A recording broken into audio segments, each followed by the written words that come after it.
semua kita bertanggung jawab terhadap proses sosial, terhadap proses kemerdekaan, juga terhadap proses berbangsa dan bernegara. Mental ro'in ini, mental menjaga, mental memberi, mental bertanggung jawab, ini yang menjaga kita. Hingga dulu para TNI, para pejuang itu di kampung-kampung dikasih ketela, dikasih gembili, dikasih hui, bisa makan.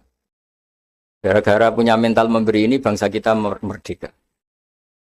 Dalam sejarah paling terkenal adalah ketika perang Tabuk.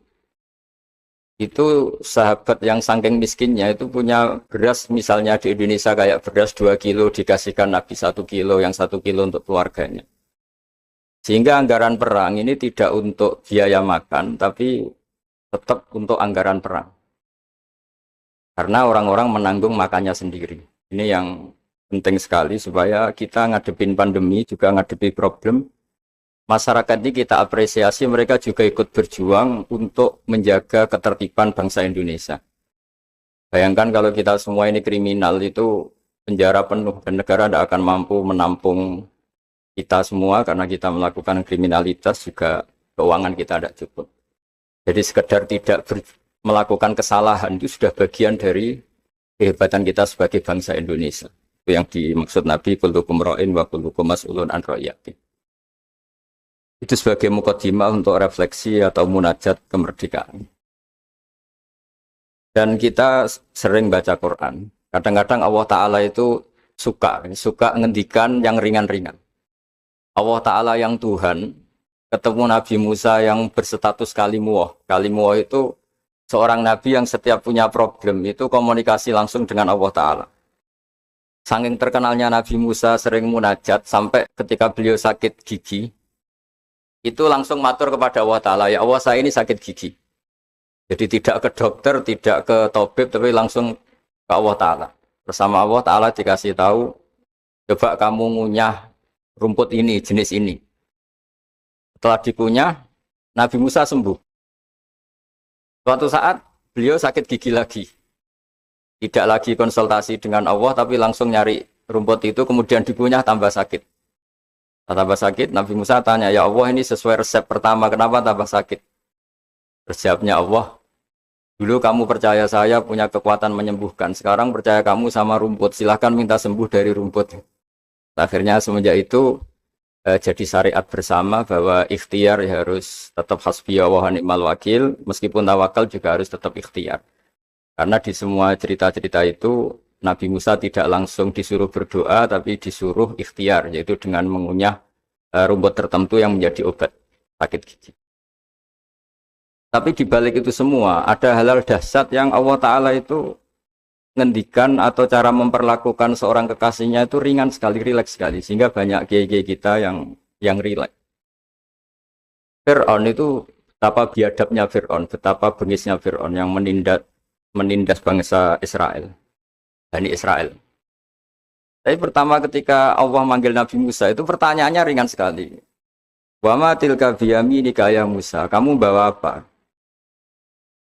Padahal Allah tentu tahu. Ini Gusti, saya bawa tongkat. Kata Allah untuk apa? Atawakka'u 'alaiha wa ahusyu biha 'ala ghanami waliya fiha ma'arifu ukhra. Ya, banyaklah Gusti fungsinya tongkat ini. Untuk menghalau kambing saya ketika menggembala, untuk merontokkan daun-daun supaya dimakan kambing saya. Dan masih banyak lagi kepentingan yang lain. Kata Nabi Musa, waliya fiha ma'arifu ukhra, dan masih banyak kepentingan lain. Sehingga para mufassir mengatakan bahwa psikologi seorang rakyat ketemu presiden atau ketemu gubernur, apalagi ajudan, ketemu pimpinannya itu pasti takut. Cara menghilangkan ketakutan itu diajak ngendikan atau ngomong yang ringan-ringan. Saya tidak bisa bayangkan kalau saya ketemu Mbah Maimun terus ditanya, Mbah, kamu ngiai kamu reputasinya sudah kayak apa? Yang sudah kamu pinterkan berapa? Yang sekarang jadi ahli sunnah berapa? Itu pasti saya gagap. Sama ketika gubernur ditanya menteri dalam negeri atau ditanya atasannya lagi prestasi, pasti gagap. Jika kadang-kadang bangsa ini kalau antar pejabat ketemu ya makan-makan. Kalau ketemu kadang ngendikan yang ringan-ringan. Itu sebetulnya bukan hal yang salah. Karena dalam kecapean seperti ini hal-hal yang ringan itu adalah obat, adalah solusi. Hingga Nabi Musa tidak ditanya kamu jadi nabi reputasi kamu apa? Malah ditanya yang ringan. Wa ma tilka biyaminika ya Musa. Qala hiya asaya atawakkau alaiha. Hal itu juga yang kadang-kadang Nabi kalau ditanya, ayul Islam yu khairun ya Rasulullah, Islam yang terbaik itu gimana ya Rasulullah? Jawabannya Nabi itu unik, kadang hanya jawab it'amu to'am. It'amu to'am wa ifsa'us salam alaman arofta malam tarif. Ya Islam yang baik itu ya pokoknya makan-makan, itu kalau ketemu temen ya makan-makan, kalau ketemu. Lalu dibalik keriangan ini, dibalik ketenangan ini atau keriangan ini, dibalik hal-hal yang sederhana ini, terjadi fikih yang luar biasa. Ini tadi saya nanti sampainya ke habit trend. Terjadi fikih yang luar biasa. Ketika ahli fikih mengatakan senyum itu sunnat karena tidak wajib, tidak fardhu ain. Tapi konsekuensi hukumnya bisa wajib. Ya tadi misalnya kita punya istri solihah, tentu kita butuh happy.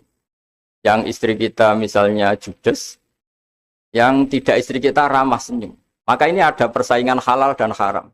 Dan haram ini bisa menang hanya modal senyum. Yang halal karena bengis kalah.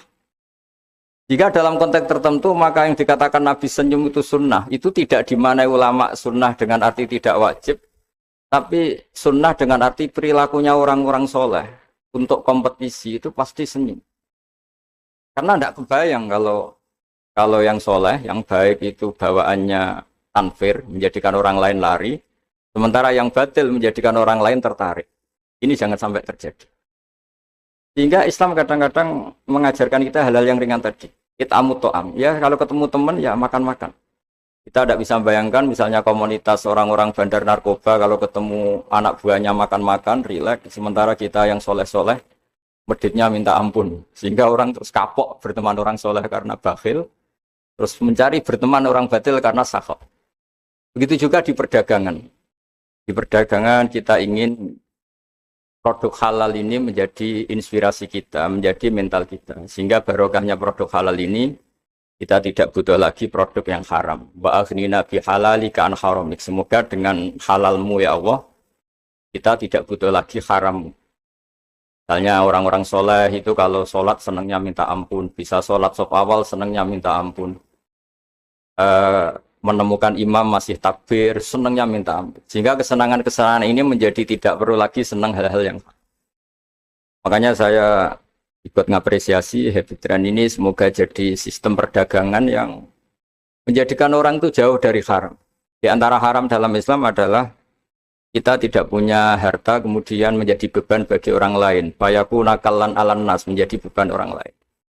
Sehingga di makalah Imam Ghazali paling terkenal diantaranya muru'ah. Muru'ah itu harga diri seseorang itu punya uang, punya harta. Kata Imam Ghazali menyitir sebuah makalah orang sebelumnya, apa etika orang kalau ketemu teman? Kata orang itu jawabnya bawa uang katanya. Pokoknya kelihatan cukup. Karena kalau kita ketemu teman, misalnya di Jakarta, orangnya sudah kelihatan hanya sanggup sak perjalanan, mesti pikiran pertama wah nyangoni ini, karena dia tidak akan kuat beli tiket. Ya. Jadi belum sudah jadi problem. Sehingga di Ikhya di bab Adabul Kasbi, terus di situ disebut Fadhailul Kasbi, keutamaan-keutamaan orang kerja, itu di situ diceritakan betapa pentingnya orang itu kerja, punya aktivitas ekonomi, baik berdagang maupun bercocok tanam maupun apa saja. Karena di antara etika berteman itu kata ulama ini punya uang, karena nanti si sohibul bed ini tidak kepikiran macam-macam. Jadi saya tidak akan cerita panjang lebar, cuma saya pastikan bahwa kegiatan halal itu harus dominan dan harus asik.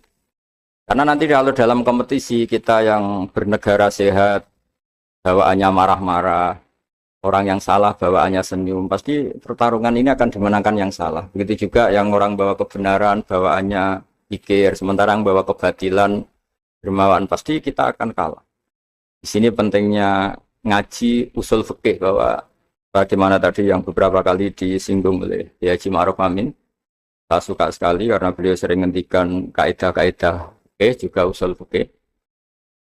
Bahwa masalah pandemi ini atau masalah bangsa ini itu masalah bersama, bukan masalah pejabat saja, bukan tanggung jawab pejabat saja. Karena dalam Islam diajarkan siapapun yang punya kemampuan ikut membantu, itu ya wajib. Jadi ukurannya itu siapapun, bukan yang sedang bertugas. Kalau semuanya profesional bisa habis bangsa ini. Misalnya kita melihat orang tenggelam terus biarin aja kita tidak SAR kok. Tidak tim yang penyelamat tenggelam. Kita melihat orang kecelakaan, saya tidak Satlantas ya biar aja. Tidak bisa seperti itu. Meskipun kita kiai kalau melihat orang kecelakaan ya ditolong. Meskipun kita tidak profesi itu, kalau berkesempatan ya menolong. Kalau semuanya profesional bisa habis bangsa ini karena nanti orang tenggelam nunggu tim SAR datang baru nolong. Nanti ada orang kecelakaan nunggu Kasat Lantas datang baru nolong.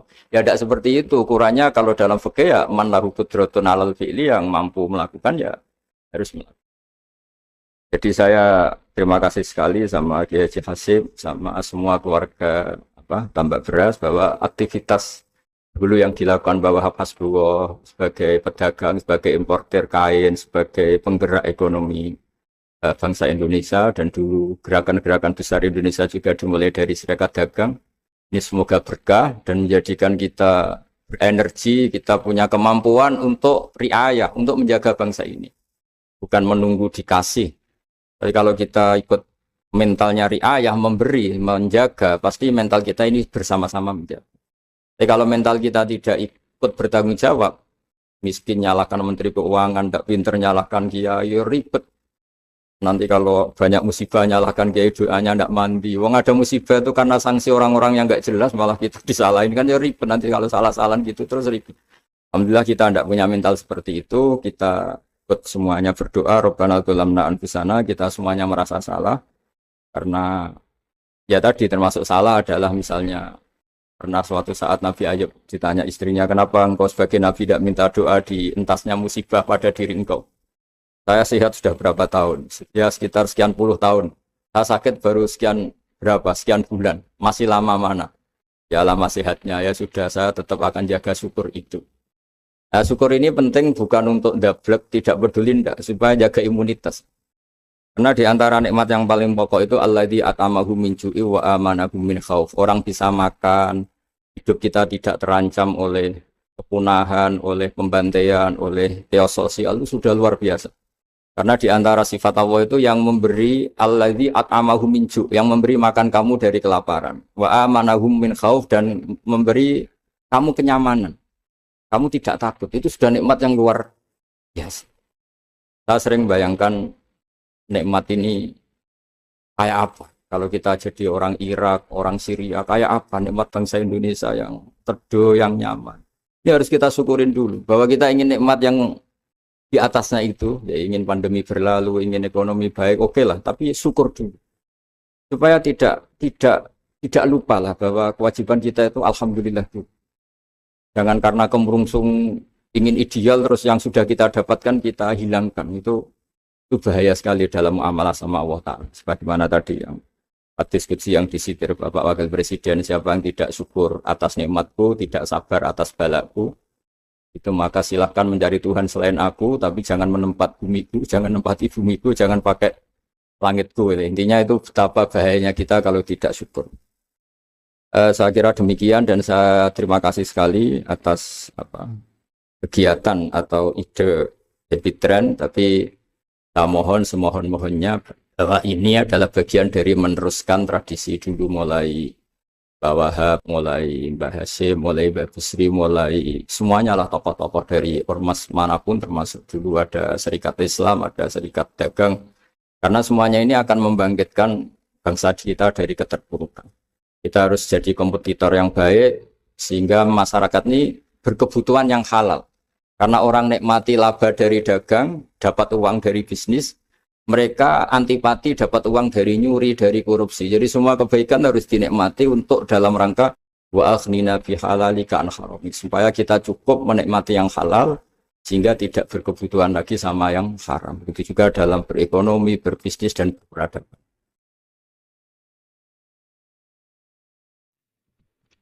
Sehingga dulu cerita-cerita orang sufi, kalau dengar itu tetangga kamu tidak cocok, partai sebelah tidak cocok, terus ormas sebelah tidak cocok, itu jawabannya lucu. Sebetulnya saya sebagai manusia kalau ada orang tidak cocok itu tersiksa, tapi bagus lah. Kalau tidak cocok itu tidak utang saya, tidak pinjam uang saya, tidak pinjam mobil saya. Sehingga jadi gampang gitu. Artinya jadi gampang itu ya orang yang baik sama kamu ya baik karena Anda punya mitra, punya teman yang sedang nggak seneng kamu juga baik. Di mana-mana orang pinjam uang itu gara-gara seneng, gara-gara cocok. Jadi tidak cocok ya ada berkahnya sendiri. Jadi dengan cara pandang seperti itu hidup itu rileks gitu. Nah, itu kalau teman-teman yang utang itu pasti temennya itu. Ada musuh kamu utang kamu. Jadi musuh yang punya berkah sendiri. Tapi jangan musuh yang sampai nikah, menembak itu nggak berperadaban. Gitu. Suatu saat Imam Syafi'i itu pernah didatangi orang itu, ketemu beliau cium tangan, hormat. Setelah di luar ternyata orang itu mencaci maki. Coro Jawa ngerasani tadi, kata Pak Wimbah karena orang Solo itu ngerasani. Ketika Imam Syafi'i dilaporin orang itu di depan Anda menghormati, kalau di luar itu ngerasani itu, menghina, mengata-ngatain. Jawabnya Imam Syafi'i lucu. Alhamdulillah, berarti saya wibawa katanya. Di depan saya tidak berani. Dijawab enteng saja, tidak dijawab serius. Berarti saya wibawa. Di depan saya buktinya tidak berani. Nah Islam itu ngajari itu semua. Ngajarin ketika kita disenengin orang banyak itu ya poin atau aset. Karena kita harus kerjasama atau sama-sama kerja dengan banyak pihak. Tapi kalau ada orang lain yang sedang tidak seneng atau tidak cocok, itu juga ada berkahnya sendiri karena dia bisa mandiri. Itu kalau mantu-mantu itu tidak tukaran sama mertuanya, itu tidak mandiri-mandiri. Disuruh mertuanya mangan ramangan kumpul yuk, tambah suwe tambah goblok gitu, tambah lama tambah goblok itu. Baru gara-gara terlalu cocok kan. Kalau agak-agak tukaran, agak-agak konflik itu malah cepat mandiri. Sehingga merajut kebangsaan itu ya harus dipikir secara luas. Ada teman-teman yang mungkin nggak mau pulang kampung, maunya tetap di Belanda, di Amerika. Tapi ternyata niatnya memfasilitasi kalau ada mahasiswa yang ke sana, ada yang dijujuk gitu. Ada yang dijujuk, sehingga bangsa ini bisa menimba ilmu di berbagai negara. Termasuk dulu di Mekah itu ada namanya Syekh Mukhtar. Itu semua dulu nggak ada hotel, semua orang haji pasti numpang dalamnya atau rumahnya Syekh Mukhtar. Beliau nggak pulang karena jagani semua yang haji di Indonesia biar gampang. Artinya jangan kira teman-teman yang sedang di Mekah atau di Medina atau di Eropa atau di Amerika terus anti kebangsaan, enggak juga. Ternyata mereka bisa memfasilitasi kita saat kita di sana. Wawasan kebangsaannya juga hanya menjadi fasilitator atau menjadi mediasi atau jadi sarana kalau ada teman-teman ke sana. Begitu juga para wali. Ini cerita, mungkin cerita yang enggak ada di OJK, cerita wali Pak Wimbo. Wali itu kalau disuruh mikir kredit, disuruh mikir cara bantu orang miskin itu ya enggak pati bakat gitu. Tapi komunikasinya langsung sama yang punya. Jadi alam raya ini dengan segala variannya itu milik Allah Subhanahu wa taala. Jadi kalau Anda ingin merubah lakonnya wayang, itu enggak usah ngerayu Gatotkaca disuruh jadi Semar atau disuruh jadi Bagong, itu susah, mereka enggak mau. Pasti mempertahankan karakter masing-masing. Itu ngerayu dalangnya saja, ini lakonnya diganti gitu. Nah wali itu gitu, kalau merubah Indonesia itu ya komunikasinya sama Allah. Karena yang mengendalikan alam raya ini Allah Subhanahu wa ta'ala. Kita tidak bisa mengendalikan pikiran orang. Sering ada orang itu, ini cerita yang ringan-ringan saja, tapi barokahnya cerita ini nanti gampang merajut persaudaraan. Bapak itu, bapak saya, Kiai Haji Nur Salim, itu paling suka itu sama orang yang agak sombong. Sombong itu ya, ketua RT sudah bangganya Masya Allah. Dia punya motor satu sudah kayak orang paling kaya di dunia. Punya istri yang sebetulnya ada cantik ya dia ngira istrinya itu paling cantik di dunia. Dia agak ganteng yang merasa paling ganteng di dunia. Saya dulu ya iskal itu janggal. Kenapa sih kok seneng kancanan orang sombong? Ternyata orang sombong itu orang yang paling gampang syukur. Orang gampang syukur. Tapi kalau ketemu orang yang kelihatannya sopan, apa saya hanya RT, apa saya hanya di OJK, saya ada menteri saya ada presiden. Presiden merasanya presiden di negara ketiga, dunia ketiga, bukan presiden superpower. Ketemu orang-orang yang tidak pernah puas itu kesannya tawadhu, ternyata pasnya itu tidak pernah puas, tidak pernah syukur. Lah yang sombong ternyata tidak sombong, dia gampang syukur. Ketua RT aja sudah merasa kayak presiden. Hanya pegawai OJK aja sudah merasa bangga, padahal dibuat suruhan Pak Simbo. Tapi senengnya, ini nggak disuruh seragam, sudah seragam semua. Saking senengnya. Ya. Bangga banget ya, bangga banget. Itu, jadi sama. Sebetulnya kita jadi warga Indonesia berKTP Indonesia sudah harus seneng. Tidak gampang orang punya negara itu udah. Coba orang-orang yang sekarang di Amerika di mana-mana itu orang Indonesia itu ya kangen rumah. Itu untuk kangen ke sini itu harus berbiaya 100 juta untuk pulang. Kita tidak usah kangen sudah di Indonesia itu sudah luar biasa. Nah, sama-sama kerja atau saling memberi kontribusi. Saya sering punya analogi ya.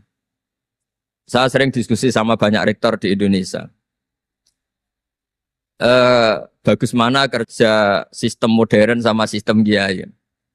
Kata saya ya semuanya punya plus minus. Tapi kalau saya kiai ya milih bagus kerjanya kiai. Gitu. Kalau kiai itu ngajarkan orang yang mampu nolong yang lemah. Ya sudah itu aja ajarnya. Kapan saja Anda mampu, berkesempatan mampu ya wajib menolong. Tapi kalau sistem modern itu ada jobnya. Sehingga gara-gara ada jobnya, suatu saat mungkin kalau ada orang tenggelam, wah saya ada SAR, saya ada tim SAR gak perlu menolong. Gitu. Kalau ada orang miskin, saya ada pegawai bank gak perlu ngasih kredit. Itu bahaya untuk bangsa ini. Sehingga dibutuhkan kerja-kerja yang ala kiai saja. Kalau ada kecelakaan di jalan, meskipun Anda tidak satlantas, ya ditolong Anda yang menangi, yang tahu. Kalau ada yang miskin, tetangga kamu Anda mampu, ya tolong saja. Tidak usah nunggu diajukan proposal, didaftarkan miskin resmi, sampai ada plakatnya, terus baru dibantu. Itu selak mati. Nah, selak kelaparan. Nah, pendidikan agama juga gitu. Misalnya semester ini mengkaji tentang sholat, misalnya di UIN atau di IAIN. Mengkaji tentang haji. Kalau di kiai enggak, Anda mau haji tinggal tanya kiai. Tapi kalau ada kuliah, nunggu semester itu, nunggu dosen itu, baru tahu bab haji. Nah kalau pertolongan itu nunggu polisi, nunggu OJK itu prosedur dulu, kadang ditanya sertifikatnya macam-macam. Nah, di sini pentingnya kerja. Jadi kalau lembaga resmi ini untuk hal-hal yang besar, yang tidak mendesak, yang mengikat. Tapi harus ada sistem sosial yang on time, yang setiap saat bisa diakses. Yaitu kebaikan masif, kebaikan yang semua orang itu merasa harus menjaga. Jadi yang menjaga kestabilan Indonesia itu semua orang, bukan polisi, bukan tentara, bukan siapa saja, termasuk departemen-departemen resmi, kepolisian, termasuk semuanya. Dengan merasa seperti itu, saling tergantung. Dan yang lebih cepat ya sistem sosial tadi.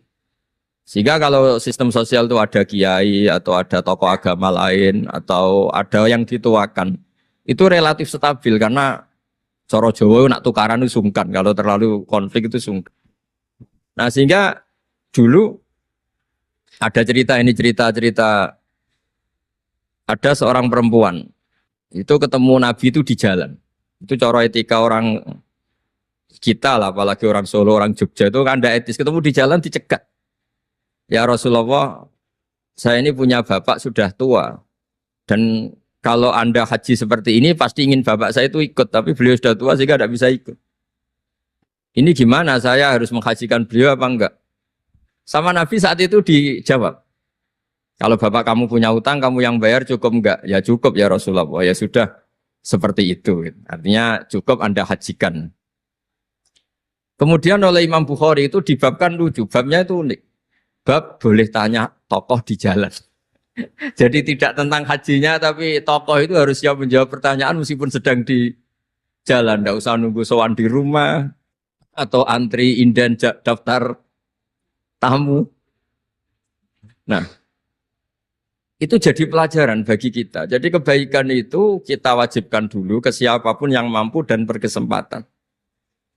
Sehingga kalau kita misalnya ketemu orang tenggelam, meskipun kita tidak pegawai SAR atau tidak yang bertugas di pantai itu, ya kalau Anda mampu, ya selamatkan.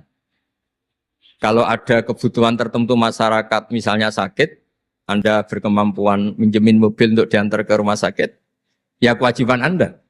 Bukan nunggu dinas resmi yang mengambil.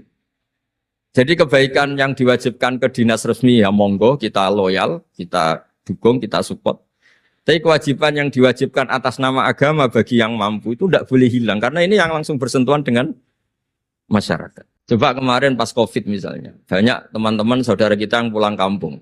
Ketika lembaga resmi belum ngurus itu, yang ngurus ya keluarga, sanak famili, Mereka pulang, mangan ramangan kumpul, nggak ada, alhamdulillah nggak ada yang kelaparan. Kenapa tidak ada yang kelaparan? Karena sistem sosial itu jalan. Orang kok medit atau kikir sama tetangga, sama keluarga itu pasti diadili masyarakat. Dan masyarakat sepakat urusan makan itu sepele. Sehingga mereka pulang ya ikut Pak D-nya, Pak Leknya, ikut Mbahnya, itu semuanya bisa makan. Bisa ngopi-ngopi, bisa rokok-rokok, ya tetap santai aja normal. Bahkan banyak yang nganggur itu seneng. Barokahnya nganggur yang ngutangi tidak nagih katanya. Kalau tidak, jadi ya dianggap ringan saja hal-hal seperti itu.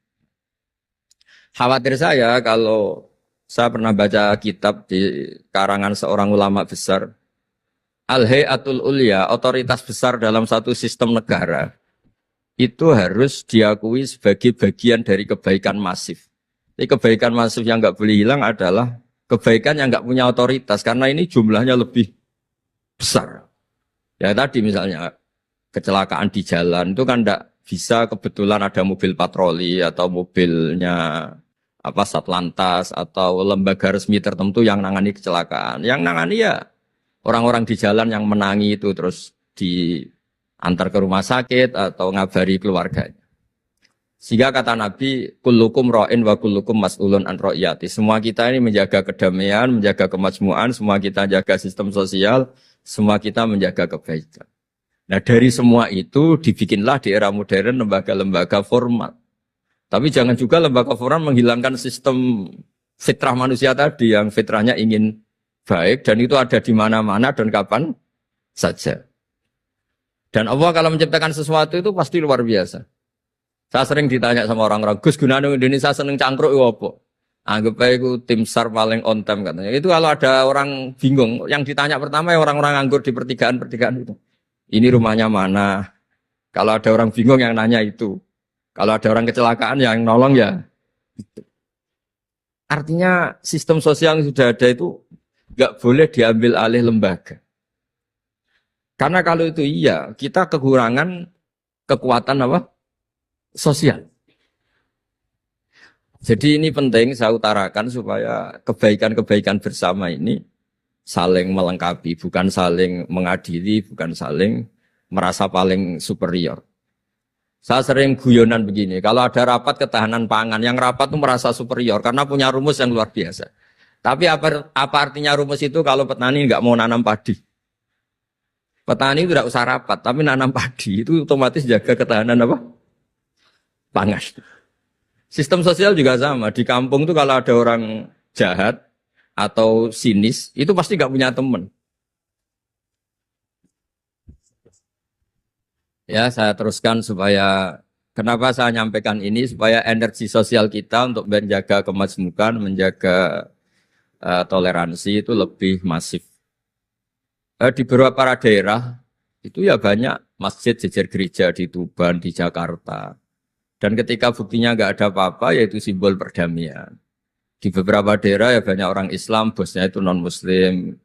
Atau sebaliknya non-Muslim, bosnya Muslim. Atasan juga banyak begitu, atasannya Muslim. Itu kan contoh sosial yang sudah masif.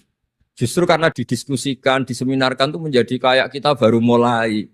Nah itu malah aneh. Jadi selama ini kan ya sudah begitu kan. Banyak orang Islam di mana-mana itu kerja di pabrik mana, ternyata pemiliknya non-Muslim. Juga sebaliknya non-Muslim di instansi apa, pemimpinnya Muslim. Mulai dulu kan ya baik-baik saja. Justru karena didiskusikan tuh menjadi kayak kita ini yang punya rumus, kayak kita yang pencetus.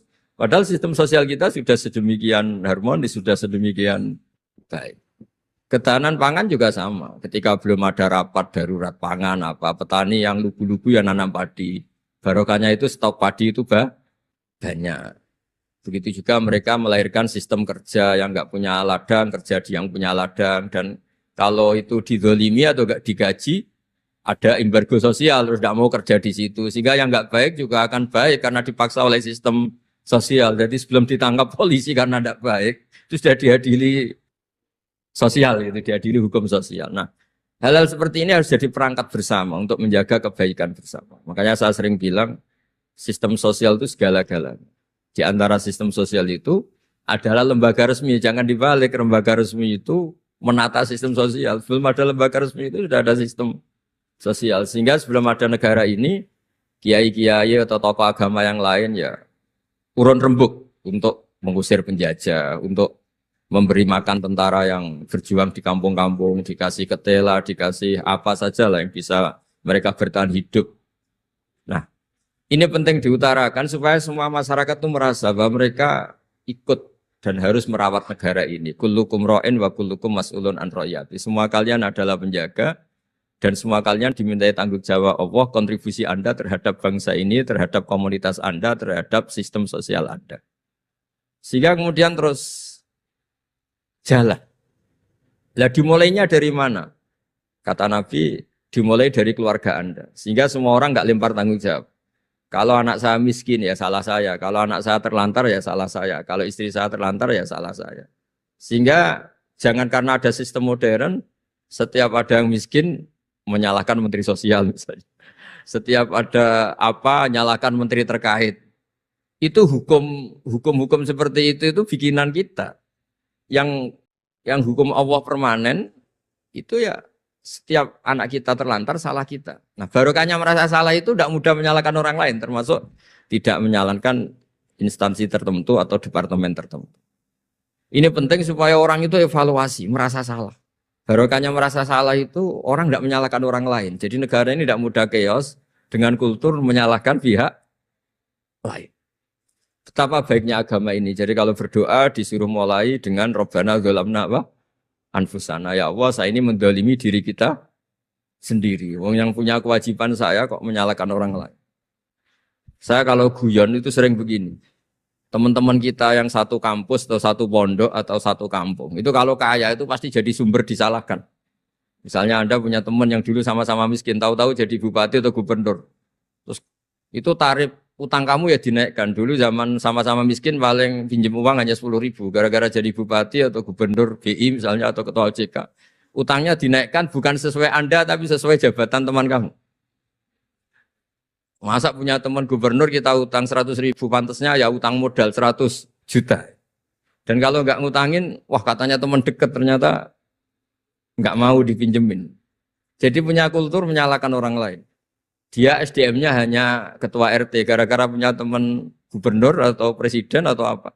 Inginnya ya lebih tinggi lagi. Jadi bukan berdasar kapasitas dia tapi kapasitas temannya. Itu juga bagian dari kesalahan yang kita ciptakan. Sehingga agama mengatur orang itu tidak boleh melebihi batas SDM-nya. Orang itu tidak boleh melebihi batas apa? SDM-nya.